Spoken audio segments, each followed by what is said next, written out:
एक बिजनेसमैन और नाव वाला। एक बार एक बहुत बड़ा बिजनेसमैन एक छोटे से गांव में जाता है। उसका मकसद होता है कि उस गांव में एक बड़ी सी फैक्ट्री लगानी है। वह एक ऐसी जगह पर पहुंच जाता है जहां पर उसके सामने एक नदी होती है और उस नदी के सामने वह गांव होता है। अब उसके सामने दो रास्ते हैं। पहला यह है कि वह सड़क के रास्ते घूमकर उस गांव तक पहुंचे, जिसमें लगभग 10 घंटे लगेंगे, क्योंकि वहां तक पहुंचने का कोई डायरेक्ट रास्ता नहीं है। दूसरा रास्ता यह था कि वह एक नाव में बैठकर नदी के रास्ते उस गांव तक पहुंच जाए, जिसमें केवल 20 मिनट ही लगेंगे। तो अपना टाइम बचाने के लिए उसने उस नाव के ज़रिए गांव तक पहुंचने का फैसला किया। वह नाव बहुत छोटी सी थी, जिसमें एक तरफ वह आदमी बैठा था जो नाव चला रहा था और दूसरी तरफ वह बिजनेसमैन बैठा था। नाव में बैठने के थोड़ी देर बाद उस बिजनेसमैन ने नाव वाले से पूछा, तुझे पता है तेरी नाव में कौन बैठा है? तो नाव वाले ने बड़े भोलेपन से कहा, नहीं साहब, मैं नहीं जानता।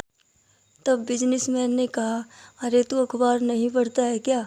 मेरी फ़ोटो हर दूसरे तीसरे दिन अखबार में छपती है। तो नाव वाले ने कहा, अरे साहब, मुझे पढ़ना लिखना नहीं आता है। मैं बहुत छोटा सा था जब मेरे पिताजी गुजर गए थे और अपने परिवार का ध्यान रखने के लिए मैं बचपन से ही काम में लग गया, इसलिए मेरा स्कूल बचपन में ही छूट गया था। यह सुनकर उस बिजनेसमैन ने नाव वाले को मजाक उड़ाते हुए कहा, तुझे पढ़ना लिखना भी नहीं आता है, ऐसी ज़िंदगी का क्या फ़ायदा? यह सुनकर उस नाव वाले को बहुत बुरा लगा, लेकिन उसने कुछ नहीं कहा।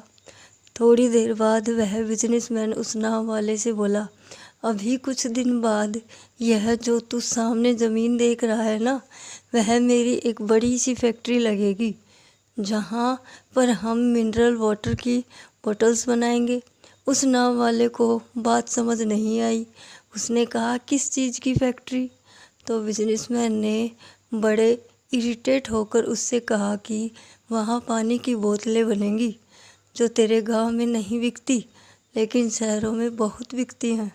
तब नाव वाले ने कहा, अरे साहब, मुझे कहाँ पता होगा, मैं तो कभी इस गांव से बाहर निकला ही नहीं। फिर बिजनेसमैन ने उसके ऊपर हंसते हुए बोला, तू कभी इस गांव से बाहर तक नहीं गया? तुझे पता ही नहीं कि शहर क्या होता है? ऐसी ज़िंदगी का क्या फ़ायदा? उसकी बात सुनकर नाव वाले को सच में यह लगने लगा कि उसकी ज़िंदगी किसी काम की नहीं है। यह सोचते हुए उसकी नाव पर से ध्यान हटी और नाव की एक बड़े पत्थर से टक्कर हो गई, जिसकी वजह से नाव में पानी भरने लगा और नाव डूबने लगी। उस जगह पर पानी बहुत ही गहरा था और किनारा बहुत दूर था। नाव वाले को समझ आ गया कि अब इस नाव को बचाने का कोई तरीका नहीं है। फिर वह अपनी जान बचाने के लिए नदी में छलांग लगाने ही वाला था।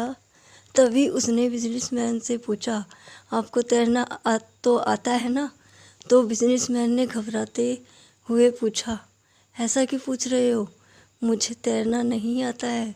उसकी यह बात सुनकर नाव वाले को हंसी आ गई और बोला, साहब, आपको तैरना तक नहीं आता, ऐसी ज़िंदगी का क्या फ़ायदा? यह सुनकर उस बिजनेसमैन को अपनी गलती का एहसास हुआ और हाथ जोड़कर उसने नाव वाले से कहा, तुम जो मांगोगे मैं तुम्हें वह दूंगा, बस मेरी जान बचा लो। तो उस नाव वाले ने कहा, अरे साहब, घबराओ नहीं, मुझे सिर्फ तैरना ही नहीं आता है बल्कि डूबते हुए लोगों को बचाना भी आता है। आप मुझे कसकर पकड़ लो, मैं आपको कुछ नहीं होने दूंगा। और फिर उस नाव वाले ने न सिर्फ अपनी बल्कि उस बिजनेसमैन की भी जान बचाई। तो हमें इस कहानी से एक बहुत बड़ी सीख मिलती है कि ज़िंदगी में कभी किसी का मजाक नहीं उड़ाना चाहिए या अपने से कम नहीं समझना चाहिए, क्योंकि हमें नहीं पता कि कब, कहाँ और कैसे किसकी ज़रूरत पड़ जाए। धन्यवाद। अगर आपको ये कहानी अच्छी लगी हो तो लाइक, शेयर और कमेंट करना ना भूलिए और साथ ही बेल आइकन को भी प्रेस करिए और ऐसी ही रोचक कहानियों के लिए सब्सक्राइब करें मेरा चैनल सोनम चहल वॉइस। धन्यवाद। मिलते हैं अगली वीडियो में। जय श्री राम।